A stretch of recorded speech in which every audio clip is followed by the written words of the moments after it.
Hello friends, તમારું સ્વાગત છે મારા કિચનમાં. આજે આપણે શિયાળાના આવા ઠંડીના વાતાવરણમાં ખૂબ જ ટેસ્ટી એવી બાજરાની ખીચડી બનાવીશું. આ બાજરાની ખીચડી છે તે બહુ ટેસ્ટી લાગે છે અને આને આપણે ખાવા માટે કઢી, પાપડ કે બીજી કોઈ પણ વસ્તુની જરૂર પડતી નથી. એકલી કોરી ખાઈએ તો પણ ખૂબ ટેસ્ટી લાગે છે. તો આ રીતના આપણે અડધો કપ બાજરી લીધી છે, એને 2 થી 3 વાર સાફ પાણીએ ધોઈ આપણે ઓવરનાઇટ માટે એને પલળવા મૂકી દઈશું. બાજરી પલળી જાય એટલે પાણી નિતારી અને આપણે આ રીતના એને કોટનના કપડામાં સૂકવવા માટે મૂકી દઈશું, જેથી જે કોઈ પણ એમાં પાણી હોય એક્સ્ટ્રા એ આ રીતના સુકાઈ જાય. અડધો કલાક માટે આ રીતના આપણે એને સૂકવી દેવાની છે, જેથી બધું મોઇશ્ચર દૂર થઈ જાય. અને અહીંયા આપણે મગની દાળ પોણો વાટકી જેટલી પલાળી અને રાખી છે.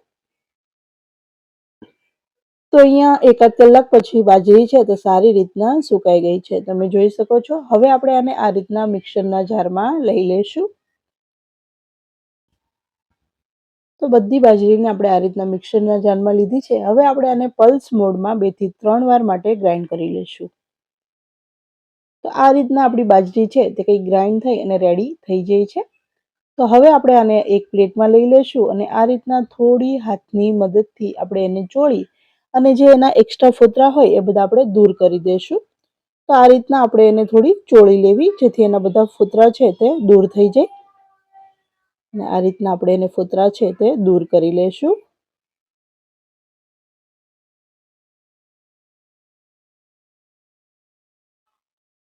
તો બાજરી છે તે હવે ખીચડી બનવા માટે રેડી છે અને આપણે અહીંયા થોડા વેજીટેબલ કટ કર્યા છે. તો 2 મીડિયમ સાઇઝની ડુંગળી, 2 બટાકા, ફ્લાવર, ગાજર અને આપણે અહીંયા પાલક લીધી છે, આદુ મરચાંની પેસ્ટ રેડી કરી છે, મગની દાળ પણ પલળી ગઈ છે. અને તમને જે કોઈ પણ વેજીટેબલ પસંદ હોય તમે બધા આમાં એડ કરી શકો છો.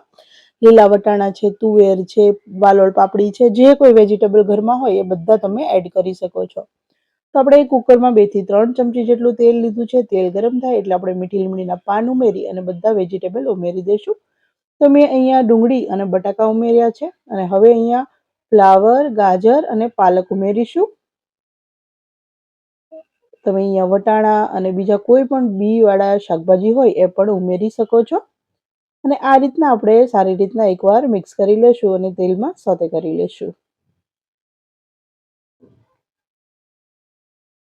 આ ખીચડીમાં બધા વેજીટેબલ છે તે ખૂબ સારા લાગતા હોય છે. તમને જે કોઈ વધારે પસંદ હોય, તમને રીંગણ પસંદ હોય તો તમે રીંગણ પણ એડ કરી શકો છો. બીજા કોઈ પણ વેજીટેબલ અથવા શાકભાજી તમને પસંદ હોય એ બધા જ તમે આમાં એડ કરી શકો છો. તો અહીંયા આદુ મરચાંની પેસ્ટ ઉમેરી દીધી છે અને આપણે અહીંયા 2 મીડિયમ સાઇઝના ટમેટા કટ કરીને રાખ્યા એ પણ એડ કરી દીધા છે. અહીંયા આદુ મરચાંનું પ્રમાણ છે તે થોડું આગળ પડતું રાખવું, જેથી ખીચડીનો ટેસ્ટ છે તે ખૂબ જ સરસ આવે. અને લસણ છે તે આપણે અત્યારે આમાં યુઝ કરતા નથી, આપણે વઘાર માટે લસણનું યુઝ કરીશું. અને જો તમે લસણ ના ખાતા હોય તો તમે સ્કીપ પણ કરી શકો છો અને તમે ડુંગળી પણ ના ખાતા હોય તો તમે તે પણ સ્કીપ કરી શકો છો. તો પણ આ ખીચડી છે તે ખૂબ ટેસ્ટી બની અને તૈયાર થાય છે. તો એ સૂકા મસાલા એડ કરીશું, 1.5 ચમચી જેવી હળદર એડ કરીશું, 3 ચમચી જેવું ધાણા જીરું પાવડર એડ કરીશું અને 3 ચમચી જેવું લાલ મરચું પાવડર એડ કરીશું. અને અહીંયા 1.5 ચમચી જેવું આપણે મીઠું એડ કરીશું. તમે તમારી તીખાશ પ્રમાણે બધા મસાલા છે તે ઓછા વધારે કરી શકો છો. બધું એકવાર બરાબર મિક્સ કરી અને પછી આપણે અહીંયા બાજરી એડ કરી દઈશું અને સારી રીતના બાજરીને પણ મસાલા સાથે મિક્સ કરી લેશું. તો બાજરી અહીંયા મિક્સ થઈ ગઈ છે. હવે આપણે અહીંયા 3 ભાગનું પાણી ઉમેરીશું. તો અહીંયા આપણે 1 વાટકી જેટલી બાજરી લીધેલી હતી, તો આપણે અહીંયા 3 લોટા ભરી અને પાણી ઉમેરીશું. તો આ રીતના આપણે 3 ભાગનું પાણી ઉમેરવાનું છે અને આ ખીચડી છે તો ઢીલી વધારે સારી લાગે છે. પછી તમને જેટલી ઢીલી કે જેવી કોરી જોતી હોય એ પ્રમાણે તમારે પાણીનું પ્રમાણ છે તે ઓછું કે વધારે કરી લેવાનું. આ સ્ટેજ ઉપર ટેસ્ટ કરી લેવાનો. જો કોઈ પણ વસ્તુ ઓછી લાગતી હોય તો આ સ્ટેજ ઉપર ઉમેરી શકાય છે. તો બધી વસ્તુ બરાબર છે. હવે આપણે કુકરનું ઢાંકણ ઢાંકી અને 3 થી 4 વિસલ સુધી ખીચડીને કૂક થઈ જવા દઈશું. તો 4 વિસલ થઈ ગઈ છે અને અહીંયા આપણે પ્રેશર આઉટ કરી અને કુકર ખોલી અને જોઈ લઈએ. તો તમે જોઈ શકો છો સરસ એવી આપણી ખીચડી છે તે કૂક થઈ ગઈ છે. મેં અહીં આને થોડી ઢીલી જ કરી છે. હજી આ જેટલી ઠંડી થશે એટલી ખીચડી છે તે કોરી થઈ જશે.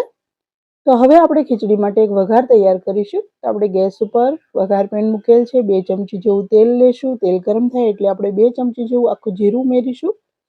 જીરું સતળાય એટલે આપણે 1 મુઠ્ઠીથી વધારે એટલું લસણ કટ કરીને રાખ્યું છે એ લસણ એડ કરી દઈશું. લસણને હલકું બ્રાઉન થવા દઈશું અને પછી આપણે 8 થી 10 મીઠી લીમડીના પાન ઉમેરી દઈશું. વઘાર સારી રીતના સેટ થાય એટલે આપણે ખીચડીની ઉપર વઘારને લઈ લેશું, વઘાર પેનને, અને એમાં આપણે 1 ચમચી લાલ મરચું પાવડર ઉમેરીશું. સારી રીતના મિક્સ કરી દઈશું અને વઘારને આપણે ખીચડીમાં રેડી દઈશું.